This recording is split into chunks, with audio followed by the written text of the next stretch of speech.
جلسہ تھا، لیکن بیرسٹر سیف کہہ رہے تھے کہ یہ پاکستان تحریک انصاف کا جلسہ تھا۔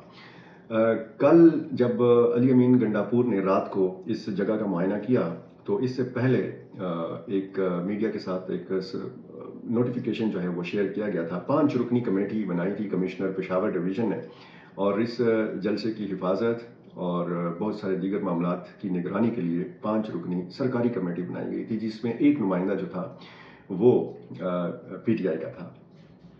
پھر علی امین خان گنڈاپور جب رات کو آئے تو تب بھی ہم نے اسی طرح سیکیورٹی کے انتظامات دیکھے اور پوری طرح حفاظت کرتی رہی پولیس، ان کی بھی، ان کے وزیروں کی بھی، پاکستان تحریک انصاف کے کارکنوں کی بھی۔ اور آج جب جلسہ ہو رہا تھا تو اس وقت بھی ہم نے تقریباً یہی مناظر دیکھے، لیکن بدنظمی اتنی زیادہ ہو گئی تھی، لوگ اتنے زیادہ جمع ہو گئے تھے کہ پولیس کے کنٹرول سے پھر سلسلہ باہر ہو گیا تھا اور لوگ بہت قریب سٹیج تک بھی پہنچ گئے تھے۔ اور جب بھی اس قسم کا بڑا سٹیج بنایا جاتا ہے تو پاکستان تحریک انصاف سے وابستہ یا کسی بھی سیاسی جماعت کی ایک ایسی ایکٹیویٹی ہو تو مرکزی، صوبائی، ضلعی، ہر قسم کا جو خود کو لیڈر کہتا ہے وہ سٹیج پر چڑھنے کی کوشش کرتا ہے، اور اسی قسم کے مناظر ہم نے آج پاکستان تحریک انصاف کے اس جلسے میں بھی دیکھے۔ پاکستان تحریک انصاف کا جو جلسہ تھا یہ اس حوالے سے بھی اہمیت کا حامل تھا، اور کہ اس کے لیے سیکیورٹی کے غیر معمولی انتظامات کیے گئے تھے۔ آج جب صبح یہ حملہ ہوا بورڈ بازار میں، موٹر سائیکل میں یہ بتایا گیا ہے قانون نافذ کرنے والے اداروں کی جانب سے کہ یہ جو حملہ آور تھے ان کا ہدف تھا یہ جلسہ، یہ خدشہ ظاہر کیا گیا ہے۔ اب اگر دیکھا جائے تو پہلا جلسہ اور کچھ ہی دن ہوئے ہیں خیبر پختونخوا کے قیام کو، تو کیا اس کو ہم پہلی سلامی کہہ سکتے ہیں؟ کیا ہم اس واقعے کو لے کر تشویش میں مبتلا ہو سکتے ہیں؟ کیا قانون نافذ کرنے والے ادارے جو ہیں ان کو مزید جو اپنی سیکیورٹی ہے، جو شہریوں کی سیکیورٹی ہے، جو سیاسی جماعتوں کی سیکیورٹی ہے، وہ مزید زیادہ کرنے کی ضرورت ہے؟ کیونکہ پشاور ایک حساس شہر ہے۔ پشاور میں جب دہشت گردی پیک کے اوپر تھی تو یہاں پر روزانہ دھماکے ہوتے تھے، اور ایسا نہیں ہے کہ جی حالات بالکل پرسکون ہیں۔ بہت سارے واقعات ہم نے پچھلے کئی دنوں میں دیکھے ہیں، بنو میں، جنوبی اضلاع میں، شمالی وزیرستان میں جس طریقے سے آپریشنز ہوئے، جس طریقے سے دو طرفہ فائرنگ کے تبادلے ہوئے، تو اس کا مطلب یہ ہے کہ جو شدت پسند گروپس ہیں وہ اپنی موجودگی رکھتے ہیں، کہیں نہ کہیں وہ اپنی موجودگی رکھتے ہیں اور اس طریقے سے اپنی موجودگی ثابت بھی کرتے ہیں۔ یہ اس پر میں بات کروں گا کہ یہ لوگ کون تھے، یہ حملہ آور جو تھے۔ میں پہلے وزیر اعلیٰ خیبر پختونخوا علی امین خان گنڈاپور کا جو خطاب ہے اس کے سیدھا نکات آپ کے سامنے رکھ دیتا ہوں کہ بانی تحریک انصاف جو ہیں عمران خان صاحب، وہ کہتے ہیں غیر قانونی طریقے سے جیل میں ہیں۔ توشہ خانہ سے عمران خان نے قانونی طریقے سے جو چیزیں لیں ان چیزوں کی وجہ سے ان کو پھر سزا غیر قانونی طریقے سے دلوائی گئی۔ آصف زرداری نے غیر قانونی طریقے سے چیزیں لیں، آج وہ صدر پاکستان کا حلف اٹھا رہے ہیں۔ علی امین خان نے کہا کہ سائفر ایک بہت بڑی سازش ہے، اس سازش کے پیچھے جو لوگ تھے وہ سامنے آئیں گے۔ میں چیف جسٹس سے مطالبہ کرتا ہوں کہ اس کی جوڈیشل انکوائری کرائی جائے۔ ہمیں جیل میں ڈالا گیا، انتخابی نشان ہم سے لیا گیا، یہ ہمارا مطالبہ ہے اور ہمارا یہ جو احتجاج ہے یہ اس وقت تک جاری رہے گا جب تک ہمیں حق نہیں ملتا، ہمارا چھینا ہوا مینڈیٹ ہمیں نہیں ملتا اور عمران خان کو رہائی نہیں ملتی۔ اس صوبے میں ہم مل کر کرپشن اور ناانصافی کے خلاف جہاد کریں گے اور اس صوبے کو ماڈل صوبہ بنائیں گے، یہاں امن لائیں گے، نوجوانوں کو روزگار دیں گے، وغیرہ وغیرہ۔ جو اس وقت ہمیں صورتحال اس صوبے کی نظر آتی ہے تو ظاہر ہے کہ صوبے کے بہت سارے معاملات ہیں، صوبائی حقوق ہیں، صوبے کے واجبات ہیں، اور وزیر اعظم شہباز شریف کی جب حلف برداری تقریب ہو رہی تھی تو اس میں علی امین خان گنڈاپور شریک نہیں ہوئے۔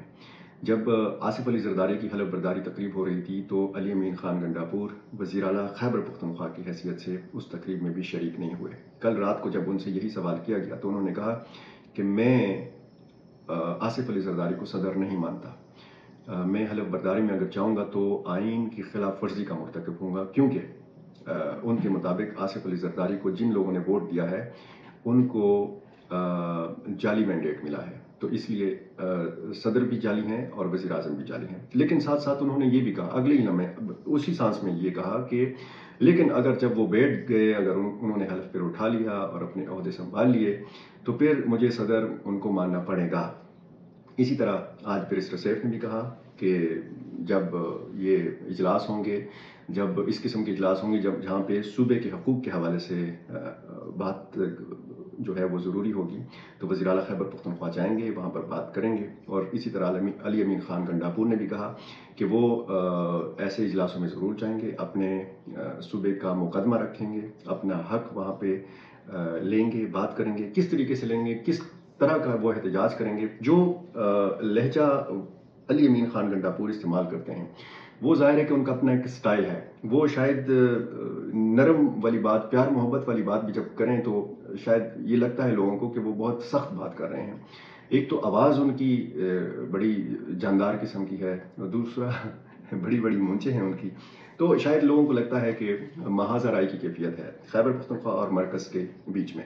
اب خیبر پختونخوا کے جو سرحدیں ہیں وہ ملتی ہیں براہ راست افغانستان کے ساتھ، اور یہاں سب سے بڑا چیلنج جو ہے وہ امن و امان کا ہے.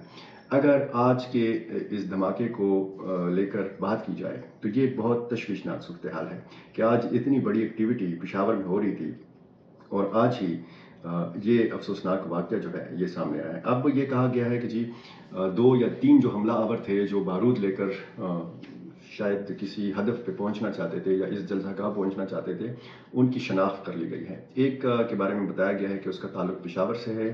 دوسرے حملہ آور کے حوالے سے بتایا گیا ہے کہ اس کا تعلق دیر کے ساتھ ہے. اور تیسرا جو حملہ آور ہے وہ بے ہوشی کی حالت میں ہے، اور جب وہ ہوش میں آئے گا تو تب تفتیش کا آغاز کیا جائے گا. اب یہ صورتحال جب ہم دیکھتے ہیں تو پھر ہم یہ کہہ سکتے ہیں کہ خیبر پختونخوا میں امن و امان یا جو سیکیورٹی کے مسائل ہیں وہ پوری طرح حل نہیں ہوئے. خیبر پختونخوا کو اس حوالے سے بھی بہت زیادہ پیسہ چاہیے ہوگا. جو ہمارے بقایا جات ہیں اس کے لیے بھی پیسہ چاہیے ہوگا، یعنی وہ بقایا جات وصول کرنے ہوں گے. جو خیبر پختونخوا کے نئے وزیر اعلیٰ علی امین خان گنڈاپور کے اعلانات ہیں تو اس حوالے سے بھی ظاہر ہے کہ انہوں نے اعلان کیا ہے کہ لنگر خانے کھول دیے جائیں گے، اور رمضان پیکج انہوں نے اعلان کیا ہے کہ 10-10 ہزار روپے جو ہے یہ نقد دیے جائیں گے. پنجاب کی طرح راشن نہیں دیا جائے گا. اور ساتھ میں انہوں نے صحت انصاف کارڈ جو ہے وہ بحال کرنے کا اعلان کیا ہے، اور اس کے لیے انہوں نے 5 ارب روپے فوری طور پر جاری کرنے کا بھی اعلان کیا ہے. بلکہ اعلان نہیں کیا، باقاعدہ وہ پیسے جو ہیں وہ جاری کر دیے گئے ہیں. صحت انصاف کارڈ جو ہے یہ آپ کہہ سکتے ہیں کہ اس صوبے میں بحال ہو گیا. پچھلی ویڈیو میں اس کی ساری تفصیل رکھ چکا ہوں کہ صحت انصاف کارڈ میں کے ذریعے کیا کیا علاج جو ہیں لوگ کر سکتے ہیں، کروا سکتے ہیں، مفت علاج. اب چیلنجز بہت زیادہ ہیں، خیبر پختونخوا کے آگے بہت زیادہ چیلنجز ہیں. اب یہ علی امین خان گنڈاپور کے مشیروں پر منحصر ہے کہ وہ ان کو کس قسم کے مشورے دیتے ہیں. جو بیان وہ جاری کرتے ہیں تو ان کے ہر بیان سے یہ بات جھلکتی ہے کہ وہ بہت سخت رویہ رکھیں گے مرکز کے سامنے، وفاق کے سامنے. اور یہ جو ایک سلسلہ ہم دیکھ رہے ہیں وفاقی کابینہ کا، ہو سکتا ہے چند گھنٹوں بعد اعلان ہو جائے، کل حلف برداری ہو جائے. اس میں ظاہر ہے کہ مختلف صوبوں کو جو ہے 4 صوبوں کو نمائندگی ملے گی، اور مختلف جو ماہرین ہیں مسلم لیگ نون کے پاس ان کو کابینہ میں جگہ دی جائے گی. خیبر پختونخوا سے ممکن ہے امیر مقام صاحب جو ہیں یہ وفاقی وزیر ہوں. یہ جو محاذ رائی ہے یہ نہیں ہونی چاہیے.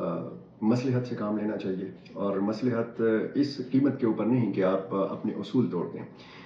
صوبے کے جو آئینی حقوق ہیں یہ مرکز کو دینے ہیں، یہ مرکز اس سے انکار نہیں کر سکتا. اور اگر مرکز نہیں دے گا، مسلم لیگ نون کی حکومت نہیں دے گی تو یہ آئینی خلاف ورزی کی مرتکب قرار پائے گی. یہ اس صوبے کے عوام کے ساتھ زیادتی ہوگی. لیکن یہ حق لینا کیسے ہے، کس انداز میں لینا ہے، کس انداز میں بات کرنی ہے، اس حوالے سے علی امین خان گنڈاپور کو اپنے لب و لہجے کے حوالے سے تھوڑا سا اپنے مخلص مشیروں سے مشورہ کرنے کی ضرورت ہے.